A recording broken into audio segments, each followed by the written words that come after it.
জুবিন ক্ষেত্ৰত কালি মানে কাৰেণ্ট কাটি দিলে বুলি মোলৈ ইয়াৰ পৰা ফোন কৰিছিলে ভাইটিটোৱে, সেইকাৰণে ৰাতিপুৱাই আহিলোঁ কি হৈছে, কিন্তু আহি দেখিলোঁ যে এতিয়া ঠিকে আছে, বিজুলী সংযোগ হৈ গৈছে।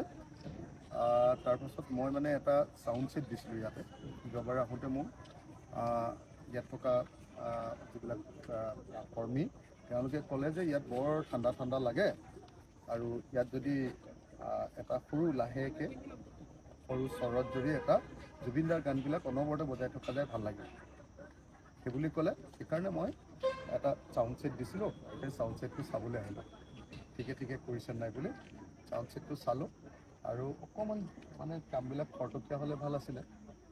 চৰকাৰৰ কাম একদম লেহেমীয়া হৈছে আৰু আনফালে এতিয়ালৈকে জুবিনদাৰ ন্যায়ৰ কাৰণে যি ফাষ্ট ট্ৰেক কোৰ্টৰ কথা, দৈনন্দিন হিয়াৰিঙৰ যি কোৰ্টৰ কথা কৈছিলে, সেই কামটো চৰকাৰে এতিয়ালৈকে কৰি দিয়া নাই।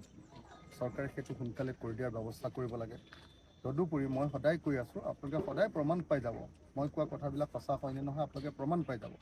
মই কৈ আছোঁ যে এতিয়া যিখন চাৰ্জশ্বিট দিছে, এইখন চাৰ্জশ্বিটত জুবিনদাৰ মৃত্যুৰ কাৰণে জগৰীয়াসকলৰ কোনো শাস্তি নহয়।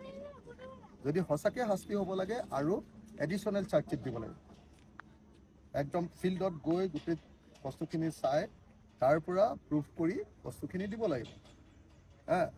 যি জেগাত ঘটনা ঘটিছে সেই জেগাত তদন্ত নকৰাকৈ এনে উপৰুৱা কথা কৈ থাকি কেতিয়াও কাকো শাস্তি দিব নোৱাৰে।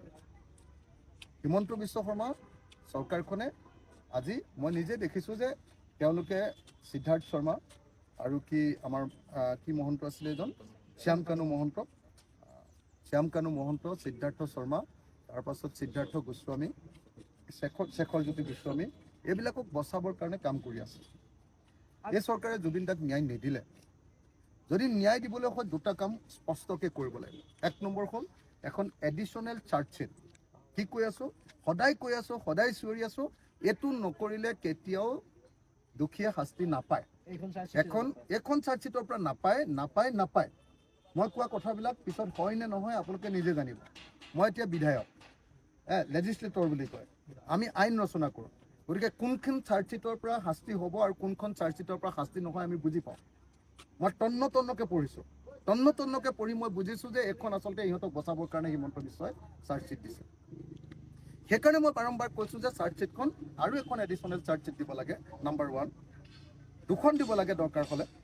নম্বৰ 2, জুবিনদাৰ যিটো তদন্ত এতিয়া যিটো হিয়াৰিং চলি আছে, সেই হিয়াৰিংটো ডে টু ডে হ'ব লাগে। আৰু নম্বৰ 3, এটা নেশ্যনেল লেভেলৰ এটা এডভোকেটৰ টীম, তাত অধিবক্তাৰ টীম এটা তাত দিব লাগে। আমাৰ জিয়াউৰ কামাৰ্ডা বহুত ভাল এডভোকেট, কিন্তু অকল জিয়াউৰ কামাৰ্ডা নহয়, জিয়াউৰ কামাৰ্ডাৰ লগত এটা নেশ্যনেল টীম এটা হেডেড বাই জিয়াউৰ কামাৰেই হওক। কিন্তু এইটো যেতিয়া কৰিব তেতিয়াহে প্ৰকৃত অৰ্থত দোষীক শাস্তি দিব পৰা যাব। গতিকে মই এই কথাখিনি আপোনালোকক ক'লোঁ। আৰু জুবিনদাৰ ক্ষেত্ৰখন যিধৰণে নিৰ্মাণ কৰিব লাগিছিলে কৰা নাই। কিবা 2 কোটি নে 4 কোটি দিয়া বুলি কৈছে।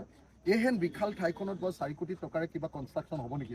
ৱালখনেই নহ'ব, হয়নে নহয় কওক?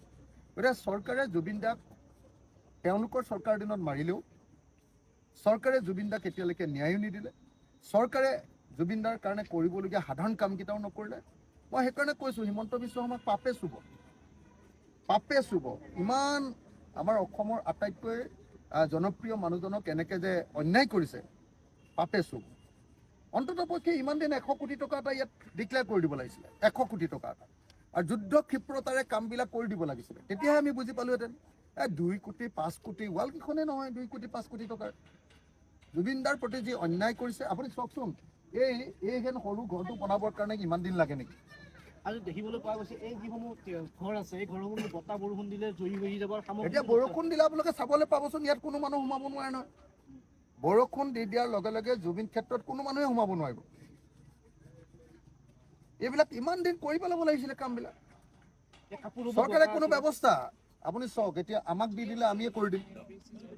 যদি জুবিন ক্ষেত্ৰৰ দায়িত্বটো আমাক দিয়ে তেতিয়াহ'লে আমিয়ে কৰি দিম এইখিনি। পাৰ্মানেণ্ট ক'ত ছেট বনাব লাগে, ক'ত কি বনাব লাগে, কালচাৰেল কি কৰিব লাগে, আমি ব্যৱস্থা কৰি দিম। চৰকাৰে নিজেও নকৰে, কাকো সোমাবলৈও নিদিয়ে। ইমান দিন চাওকচোন বাৰু, মানে ইমান দিন এটা ইয়াত চাউণ্ড বক্স লাগে বুলি, চাউণ্ড ছিষ্টেম লাগে বুলি ভাবিব নোৱাৰা চৰকাৰ এখন থাকিব পাৰে নাই?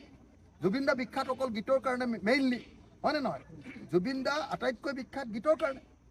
সেই গীতৰ মানুহজনক যদি আমি গীতৰ মাজত নাৰাখি, হয়নে নহয়, তেতিয়াহ'লে অকলটো ইয়াত ইনকাম জিন্দাবাদ দিয়াই থাকিলে নহ'ব, গীতৰ মাজত তেওঁক ৰাখিব লাগিব। তাৰ কাৰণে চাউণ্ড ছেট এটা যদি চৰকাৰে দিব নোৱাৰে, মই যদি আহি দিবলগীয়া হয়, এইটো অন্যায় কথা হয়নে নহয় চৰকাৰৰ?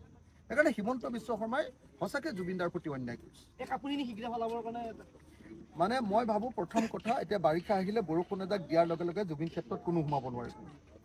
গতিকে ইয়াতে মানুহ সোমাব পৰাকৈ যিখিনি টাইল চাইলছ লগাই দিয়াৰ ব্যৱস্থা কৰিব লাগে সেইখিনি কৰিব লাগে, নাম্বাৰ 1।